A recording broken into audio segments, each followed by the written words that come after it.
Welcome to another session here with us at Aussizz Group. Today, we're going to be talking about IT occupations and PR pathways. Today, we're joined by Mr. Usman Obaid, who is an esteemed registered migration agent at Aussizz Group Sydney. And he's very accomplished, and his years of experience and expertise with general skill migration has helped him assist numerous people settle down in Australia. He's highly skilled with his knowledge of information technology and the communication sector. So he'll be able to give you really good advice when it comes to getting your skill assessments, what's the best future pathway for you when it comes to the state nomination programs or any of the regional migration programs. And this way he's helped numerous candidates help settle down in Australia and find their PR pathways. So you're in great hands today. Over to you, Usman. Hi everyone, this is Usman. So thank you for joining us. And also, I know we all are going through a tough time of lockdowns and everything. So hope everyone is safe and trying to stay safe as well.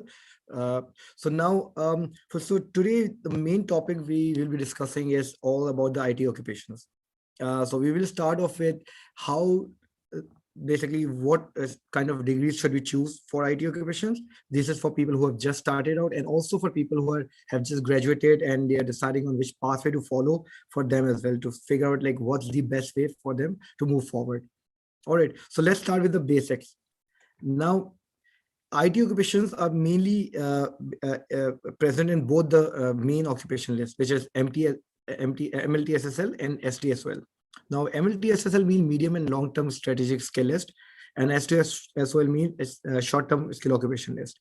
Now, MLTSSL occupation, as you can see, are analyst programmer, CIO, CNSC, developer programmer, business analyst, security specialist, all these occupations. Now, if you broadly look at them, they can be divided into two or three different groups. One being mainly dealing with networking, basically ICT security specialists, computer network and system engineers. And the second group would be about the software group, which is analyst programmers, software engineers, and developer programmers. Now, the rest of the occupation fall under business analyst group. So these are three broad groups that we can target. Now, in short-term occupation list, as you can see, there are a lot of occupations from database manager to system administrator to software engineer. Now, these are slightly level 2 or junior level positions that are also in the list, but they're mainly for 190 and the 491 in particular states. They're not present everywhere at all times. For example, the medium long-term list occupations are present in majority of the states and at any time. So that's why we have to be careful when we choose basically our course of study, like our main specialization, like what occupation are we targeting, so that we can decide on which state is perfect for that particular occupation. So let's move to the next part. How do we get the skill assessment done for ACS, which is the assessing body for IT occupations? Australian Communist Society, they have certain requirements. So if you have done an Australian degree, which is majors in IT, your process is relatively simpler because you just need one of the two things. You need either professional year, which runs up for around 10 to 12 months from the start till the finish, till you get the certificate. And also either professional year, or you can get just experience done in your relevant field. Now, experience has to be 20 hours a week for 52 weeks, and you have to make sure it's in the same field as you're applying for. So for example, if your degree is mainly MIS, Management Information Systems or Information Systems or ERP, then you'll be expected to work in business analyst occupation. If your qualifications such as MIT and your majors are in software engineering, development, programming, then you have to work as a software engineer developer in the similar kind of field. So simple, you do a MIT, MIS or Master of Business and Information Systems, and then you can use your 485 to get 1 year experience done in Australia, which has to be post qualification, or you can just do a professional year program. So one of the two or both. If you do both, you get double the points.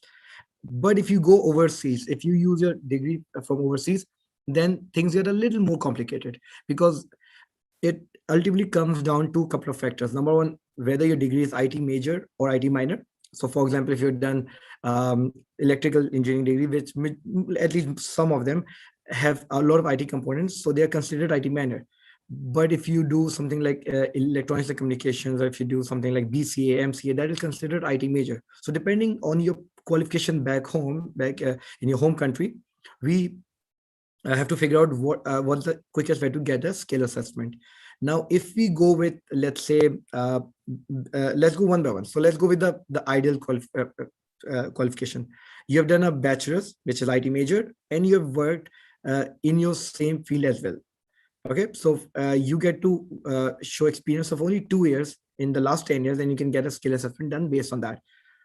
Now, if you have done IT major degree, but your qualification is not related to your occupation, for example, if your degree is mainly related to networking, but the work you've done is of software testing, developing, programming, then you have to show 4 years of experience.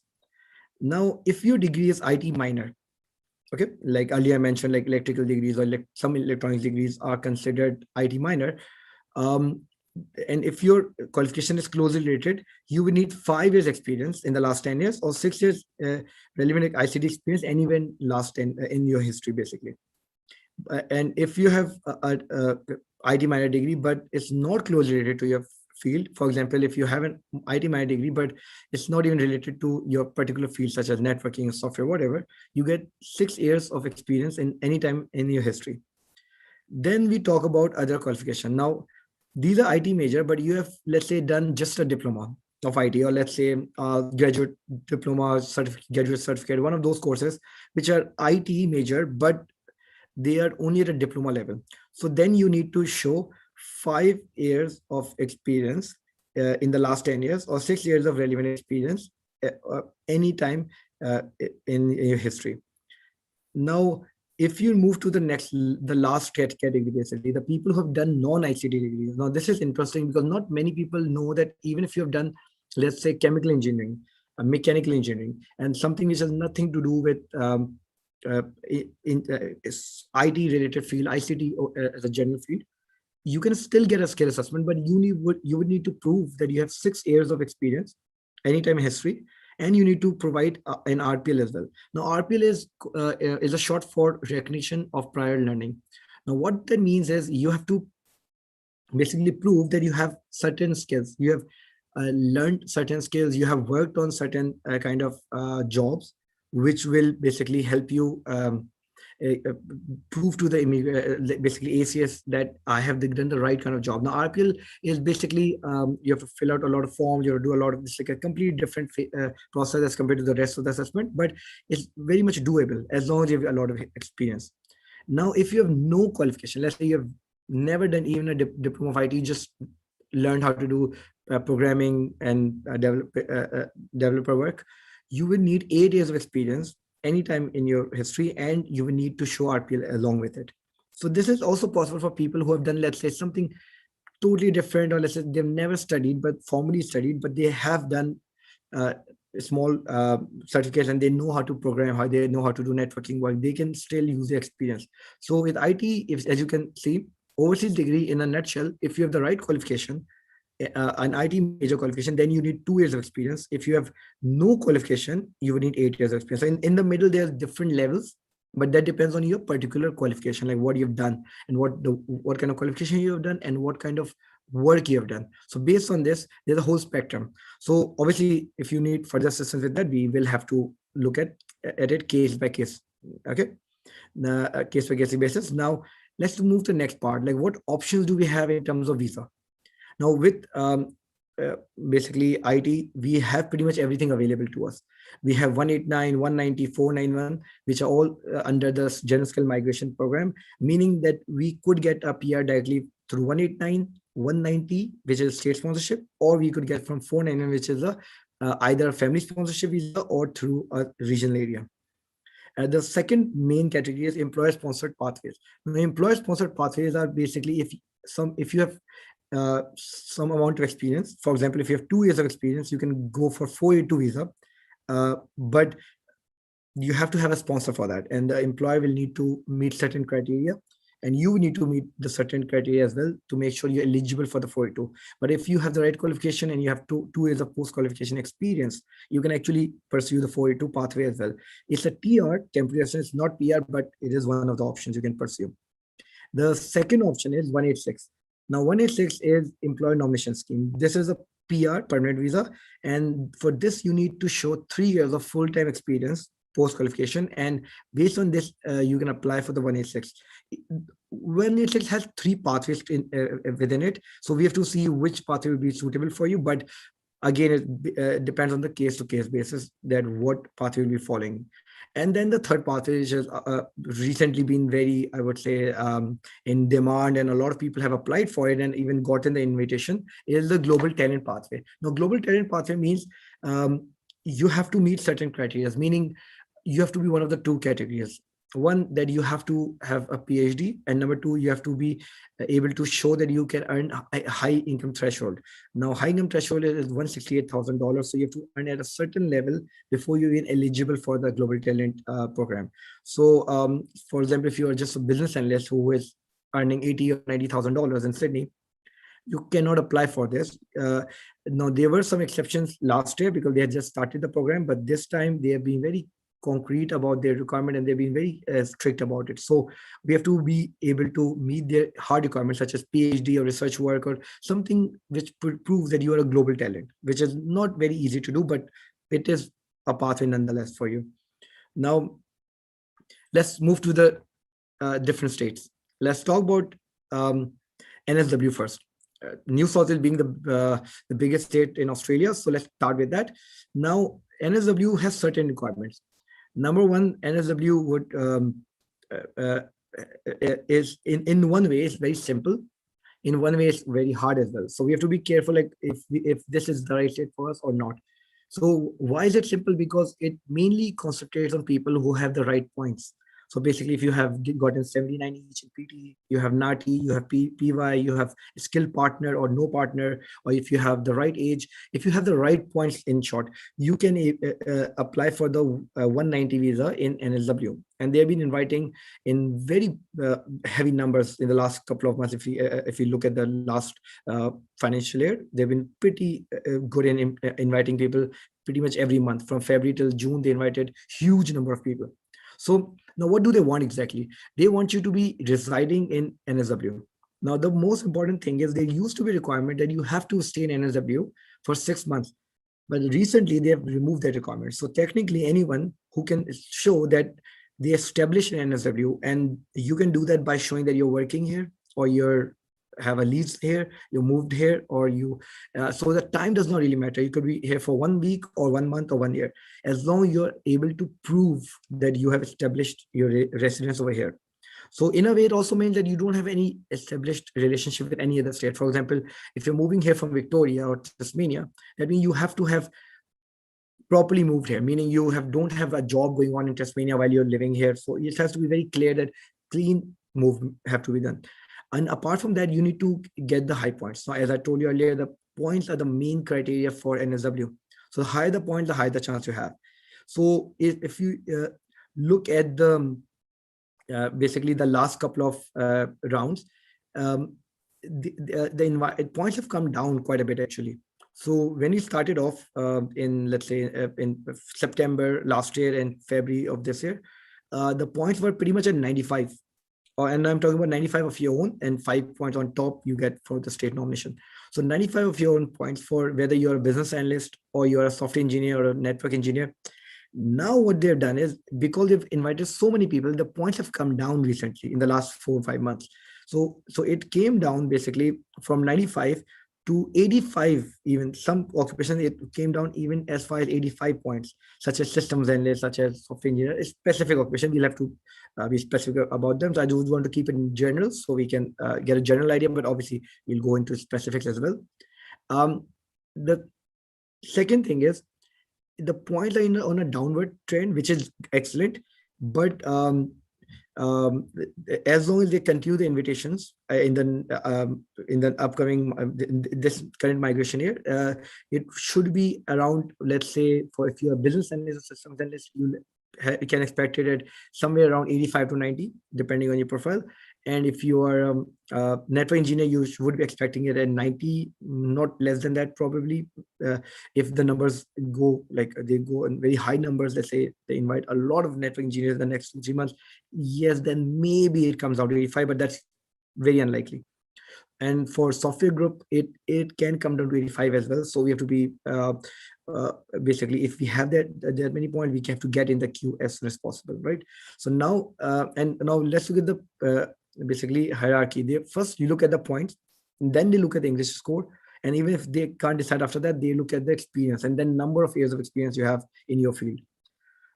In terms of 491 in SW, let's talk about the 491. As mentioned, 491 is a TR. It's not PR, but it is very much possible in SW, but there are two main requirements. One is the residence requirement and one is the graduate pathway.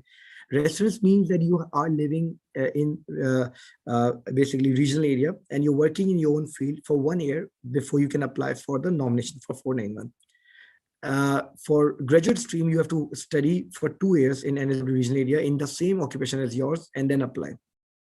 So this is one of the very, I would say, high in demand of pathways for people. So a lot of people have moved to regional area in the recent times to basically be able to apply based on this pathway. Jobs are hard to find there in IT. That is true, but at the same time, there are jobs available and there are people who are moving, and there's still people who are getting a lot of people are getting 491 nominations as well. So this is one of the pathways. Now let's talk about Victoria. Now Victoria has changed its rule quite a bit.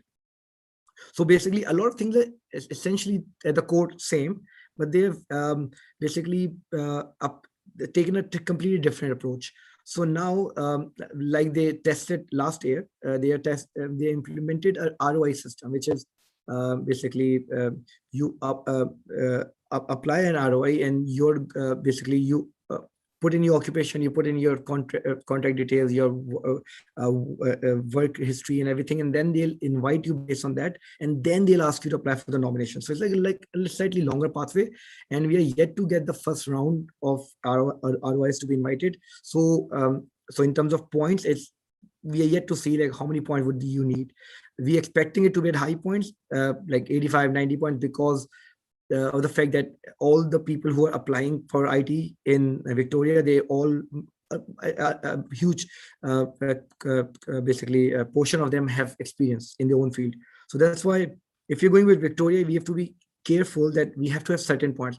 You can't expect 190 with obviously with 65 or 70 point bare minimum just because you have the work experience. So that's something you have to be careful about. And in terms of the process, they have rather than telling which occupation they need, they are telling you which sector they need. So the main sector that you can see on the screen are health, advanced manufacturing, new energy, emissions reduction, and circular economy.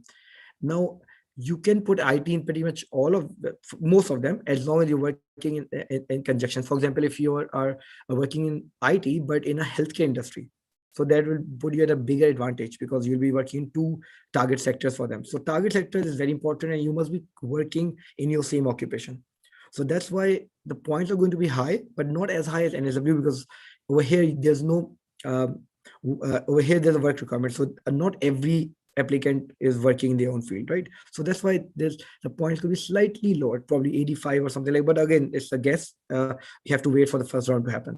For the 491 visa is a similar requirement. The only difference is you must be living and working in regional area, but you still have to go to the same system. You still have to target the same target sector. You still have to be working in your own occupation. So that all remains the same except for living and working in regional area, which is all of Victoria minus Melbourne, Greater Melbourne, basically. So now let's move to Canberra. Now Canberra is an extremely interesting state and a favorite for IT applicants at the moment, actually. So a lot of IT people, they have moved to Canberra from Victoria, South Australia, different states, because, and even NSW, because Canberra offers some advantages over other states. And their system is relatively, it's slightly more complicated in a sense that they have a completely different approach to the whole invitation process.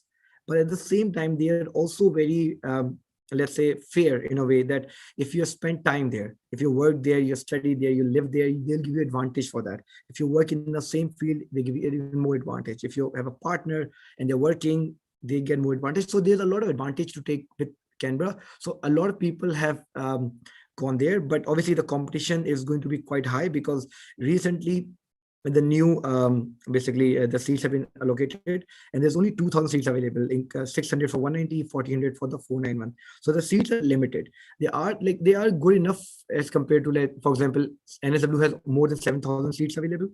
Canberra has 2,000 seats available. So if you keep up the ratio, Canberra is probably 10 to 15 times smaller than NSW, but they get only 1/4 of the seat. So that is still a decent ratio they have, but still the requirements are slightly a little more uh, complicated to understand. But so let's look at it. So with 190, you need to be working in Canberra basically for 6 months full time on TFN or 1 year on ABN, and you have to have an occupation on the critical list. Now, critical list, the last time it was updated was on 3rd of May, and we are expecting another update probably around September, October, around that time. So let's see when they bring up the new occupation list. But obviously, on that critical list, we expect it to be more or less the same, but there's a lot of like subjectivity. So let's see how what occupation they bring in and what occupation they take out. So we have to be a bit careful and be alert. If we are targeting Canberra, if you are targeting Canberra for IT or something, you have to be a bit careful what occupations they're bringing in, what they are taking out. But most probably, more or less, it's going to be similar to the last occupation list, which is called the critical list of 3rd May. Now, for 491, you need to work for 3 months uh, for 20 hours a week on TFN or 1 year on ABN. So for 491 also you have an eligibility, but you can make it work with 3 months. The main thing is for 190, you need to work for 35 hours per week. For 491, you need to work for 20 hours a week. So that's a big difference. So if you don't have 485 left, 190 becomes impossible for you to apply over there. If you have, let's say, 1 year or 6 months, at least 6 months or 485 left, you cannot apply for the 190. So it becomes slightly harder. So in terms of the points, there are points for a lot of things, in terms of the residence, in terms of studies, and in terms of your partner. But I made certain examples. So this will help you understand like how the point system works. And this is just an indication. This is not for any particular client. This is just a general average case. So you'll have a good idea like what an average applicant looks like over there, and then we'll take it from there. Now, the case one. So there's Mr. Singh. He has skilled partner. So he will get 5 points for spending 1 year there. He'll get 15 points for getting superior score in English. He will get 5 points for having a partner having proficient English, 65 each. And he'll have 20 points for having an occupation which is open in the critical list. And on top, in terms of employment, there are 3 things. Number one, has he worked for 12 months or more? Yes, he has. So 10 points. Has he worked for ENSCO level 1 to 3? He gets 5 points. If he's worked in his own occupation, he would have gotten 15 more points, basically 20 points. So that can make or break the case. And at the 3rd level, basically for employment, there's a spouse employment. So for example, if his partner is working in any field for 3 months, they get 5 points. In terms of the master's degree, if let's say because most of the applicants who are going there are have done graduation with MIT or MBS or basically MIS, so they will have a master's degree that will give them 15 points. If they have a bachelor's, they get only 10 points. If they're a diploma, then even less points. And then if you have basically studied, let's say if you go after 485 is granted and you start your PY or professional year in Canberra, you get 5 points over there. So that gives you 85 points. Now 85 points is a decent level to be at over there, but considering this person has skilled partner, we have to be careful because not everyone has a skilled partner, right? So 85 is what you an average person can reach with a skilled partner. Anyone who can basically has a partner who has 7 each in English and working in their own field. The second example. Now there's another person, Mr. Khan, but without skill partner. So if you notice, there's 5 points missing in terms of English and 5 points missing for his partner's employment. So he comes down to 75 points. So 75 points is borderline. Why is borderline? Because historically, if you don't have 75 points, getting 190 becomes slightly tough. So that's why you have to be careful. Like it all comes down to demand and supply, right? Sometimes the point goes up to 85, 95, 90, but sometimes it comes down to 70 and 75 as well. So we have to be careful. Now there's another example, case number 3. Now this applicant, basically Mr. Khan again, but he did not spend 12 months over there. So a lot of people ask me that if you tell me that Canberra is asking for only 6 months of work for 35 hours per week, then why are you talking about 1 year? Why don't you just talk about 6 months? So the problem with that is the reason we do not want to go with 6 months is because you lose a lot of points because you have not lived there for 1 year, you're not worked there for 1 year, you're not studied there for 1 year. So your point will be 60 points. And if you work for 6 months or more, then you can get 5 extra points to bring you to 65. Now, 65, is that enough for the 190? Not really. But it would be enough for the 491, but not the 190 visa. So if you spend only 6 months there, then you would be stuck with the 491. That's why we have to be careful what option we choose, right? So that's why it's very important. Now, let's move to South Australia. This is another state which is very popular with students right now and even very active generally to invite people. So for 190, there are two pathways mainly: graduate pathway or residence work pathway, meaning you're living and working there. So graduate pathway means that you have completed at least 1 year of study in South Australia. For example, if you're doing a 2 years master's course, so 1 year you can do it in any other state, and 1 year you can do it in South Australia in Adelaide, and they would ask you to work for 6 to 12 months after that in your own occupation. So you still have to work in your own occupation. So it's slightly more complicated because it's very hard to find job in your own occupation right away, right? Right after you graduated. So it's not that simple, but this is a graduate pathway.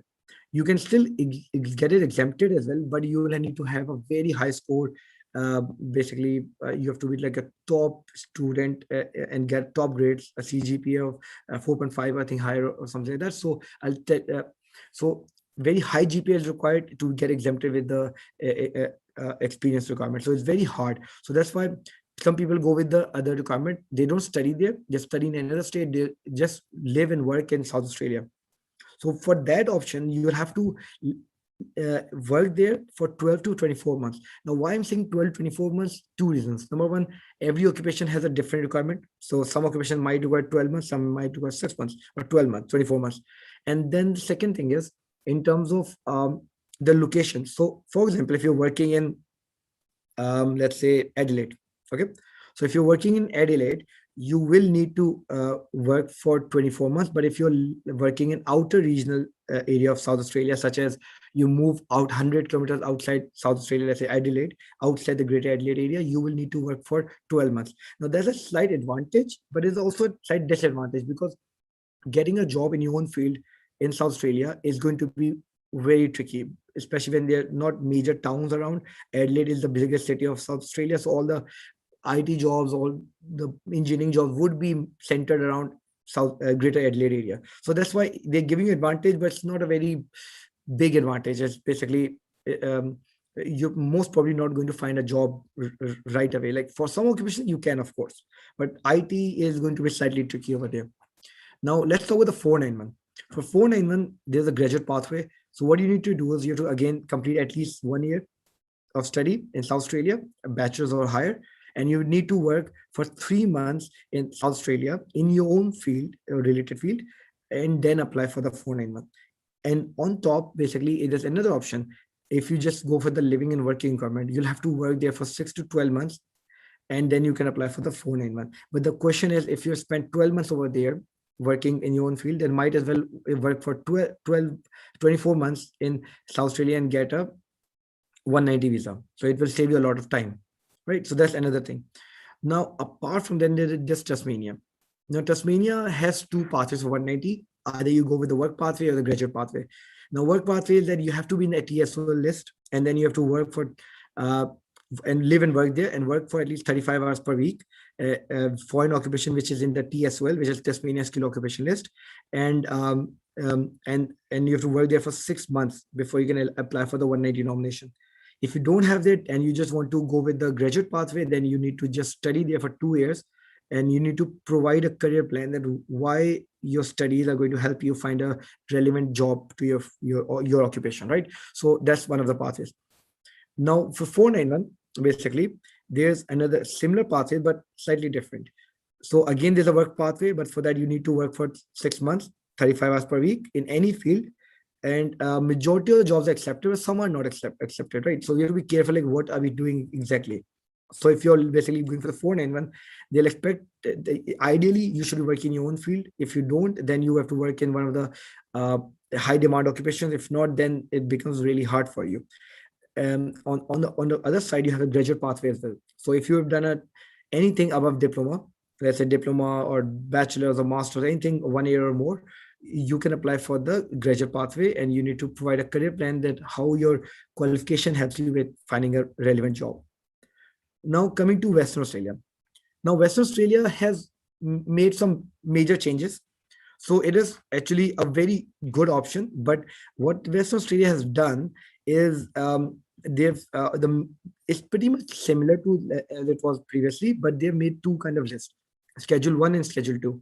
Schedule 1 is mainly for the graduates, and which is pretty much always there. Schedule 2 is for certain occupations for which you can basically get your entry through basically just getting an offer letter, getting a contract of employment for full time for 12 months in Western Australia.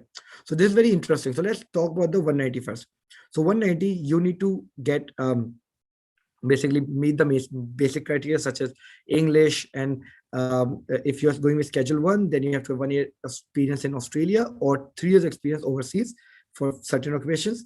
And if you're in Schedule 2, then no work is required, and you just need to provide an offer letter for 12 months.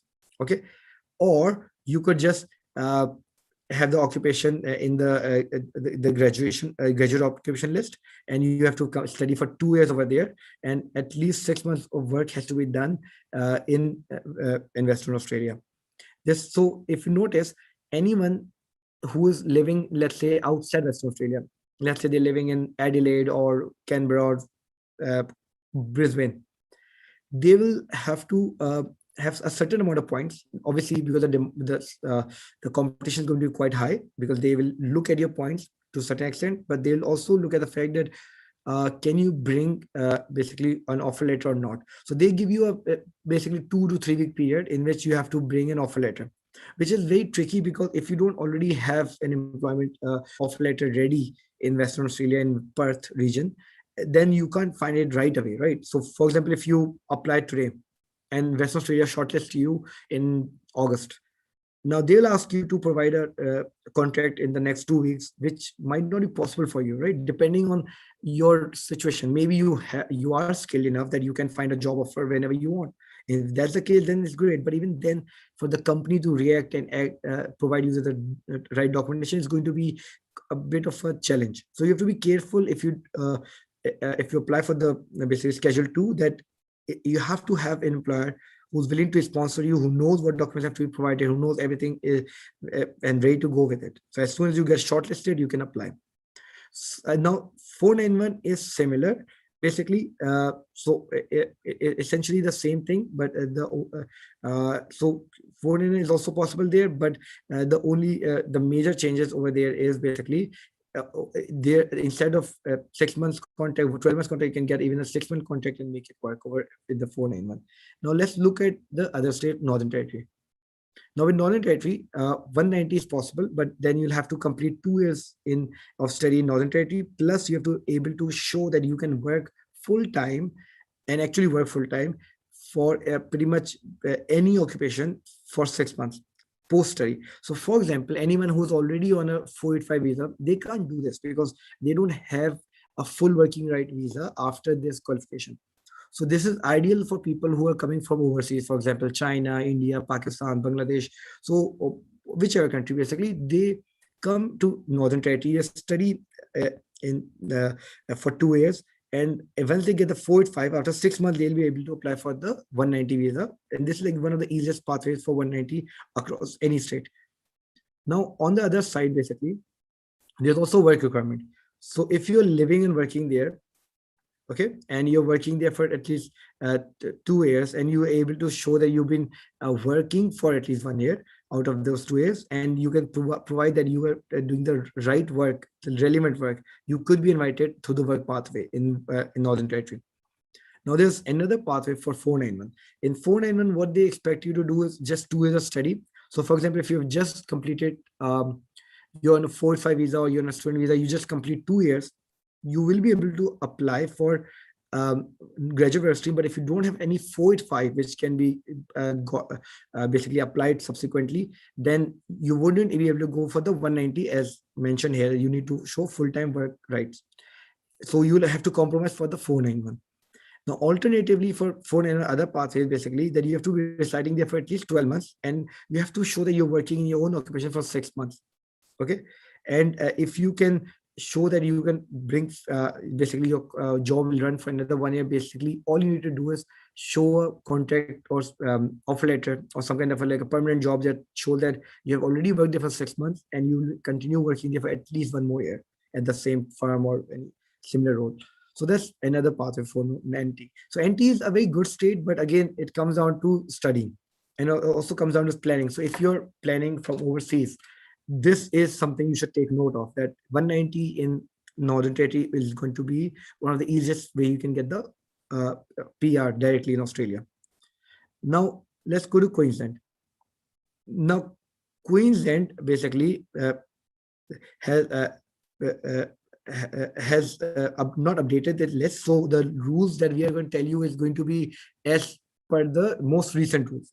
So they are going to update their rules. They're going to open up in, let's say, early August. That's what we know for now. So once they open up, then we'll be able to tell you more about it. But for now, we'll just stick to and assume basically that they are not going to change any major rules. It's going to be pretty similar to what they had previously, right?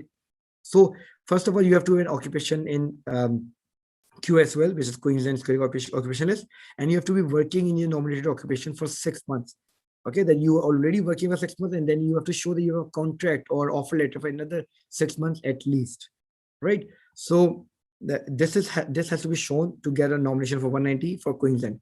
Now 491 has two major pathways. Okay, the first pathway is that again similar to the 190 requirement, but over here it's slightly easier.